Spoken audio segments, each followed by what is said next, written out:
bahwa sebenarnya ketika lu umur 21, you need to Harus bisa have stand on yourself. responsibility and stand on your 2 feet. Jangan lagi berharap sama orang tua. Kalau Daniel Mananta menjadi guru grooming Indonesia, Ya. apa yang ingin kamu grooming? Oke, gue ngerasa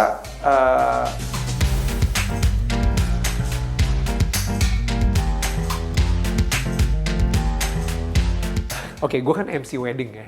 Gue MC wedding, jadi setiap kali gue di sebuah pernikahan gitu, selalu di skripnya itu ada tulisan gitu ya, kayak apa yang telah dipersatukan Tuhan tidak akan dipisahkan oleh manusia. Wow, it's a beautiful quote. It's a beautiful quote.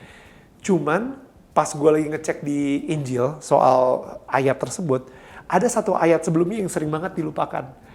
Satu ayat sebelumnya, cuman satu ayat sebelumnya itu kayak ditutup mata sebelah gitu, kayak oh udahlah yang ini aja kita fokusin deh, yang ini aja. Dan ayat itu sebenarnya penting banget, dan ayat itu bener-bener bisa ngerubah mindset sebuah negara, sebuah budaya gitu ya. Dan ayat tersebut adalah ketika suami telah bersatu dengan istri dan mereka adalah menjadi kayak orang dewasa gitu, dan mereka meninggalkan ayah dan ibunya. Dan itu jarang banget disebut.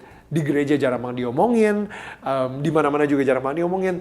Sehingga yang terjadi adalah banyak banget yang gue lihat sekarang ini, perceraian terbesar itu gara-gara ayah ibunya masih menganggap anaknya itu adalah seorang anak yang masih belum tahu apa-apa. Sehingga ayah ibunya itu sering banget ikut kontrol dalam pernikahan si anak.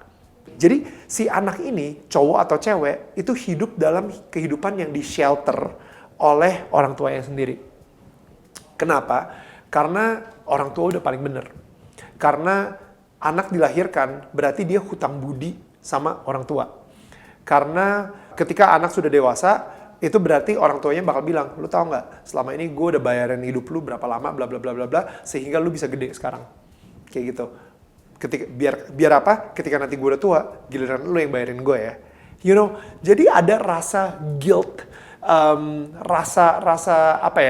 guilt itu apa ya? Rasa bersalah tersebut yang dititipkan dari orang tua ke anak. Kenapa orang tua ngelakuin itu? Karena orang tuanya mereka juga ngelakuin hal yang sama. It becomes a generational curse.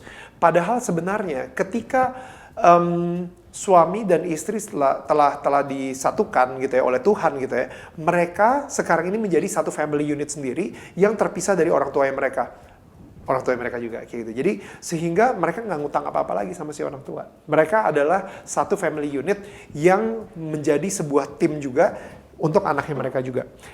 You know, gara-gara budaya ini, gue ngerasa banyak banget sekarang ini anak-anak yang let's say dia KPR pun juga minjem duit dari orang tua misalnya kayak gitu. Untuk beli rumah pertama itu dapat dananya dari tabungan orang tua. Sehingga kenapa nanti ketika lu udah punya rumah, lu udah punya istri, udah punya anak, ya lu jangan sampai ngelupain gue. Apalagi masukin gue ke panti jompo, anak kurang ajar lu, durhaka. Lu nggak lihat apa yang terjadi sama Malin Kundang. Nah, Malin Kundang itu adalah fairy tale, dongeng. Tapi udah mulai dimasukin ke agama. Jadi kayak durhaka itu bakal melawan hukum dari Allah kayak gitu, atau Jadi Tuhan. yang di-grooming apanya di sini? Yang di-grooming adalah mindset atau paradigma bahwa sebenarnya ketika lu umur 21, you need to Harus bisa have stand on yourself. responsibility and stand on your 2 feet. Jangan lagi berharap sama orang tua. Kayak gitu.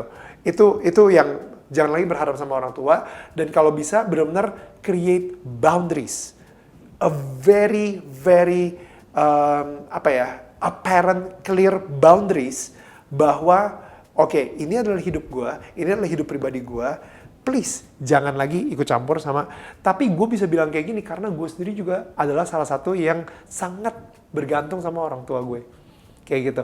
Gue seorang anak Chinese yang katanya kalau misalnya anak pertama pisah rumah sama orang tuanya, itu anak bakal nggak hoki lagi gitu. Tuh anak nggak bakal diberkatin lagi misalnya atau apapun gitu. Dicampur gitu ya. Kepercayaan Cina sama agama gitu. Again, itu dicampur lagi. Jadi gue sendiri akhirnya butuh bertahun-tahun untuk akhirnya bisa bilang, no, gue adalah orang dewasa yang sudah mempunyai kehidupan sendiri. Nah, yang di grooming, dan ini adalah satu kata-kata yang gue suka banget. Pasti semua di sini pada tahu kata-kata dari Uncle Ben di Spider-Man yang dia bilang, with great power comes great responsibility. Kayak gitu. Pasti tahu dong. Now, imagine this. Kita balik kata-kata itu. With great responsibility come great power. Artinya, kalau misalnya kita akhirnya bisa mulai mengetahui tanggung jawab kita sebagai seorang dewasa, kita akan mendapatkan power-power itu juga. Karena banyak sekali anak-anak sekarang ini yang lari dari tanggung jawabnya karena diprotek atau di shelter sama orang tuanya sendiri. Udahlah, kalau misalnya untuk urusan itu nanti bokap aja yang gue yang ngurusin.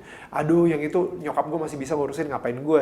Sehingga si anak ini nggak punya tanggung jawab sama sekali. Mandiri, kemandiriannya. Dan akhirnya dia become powerless. Kayak gitu.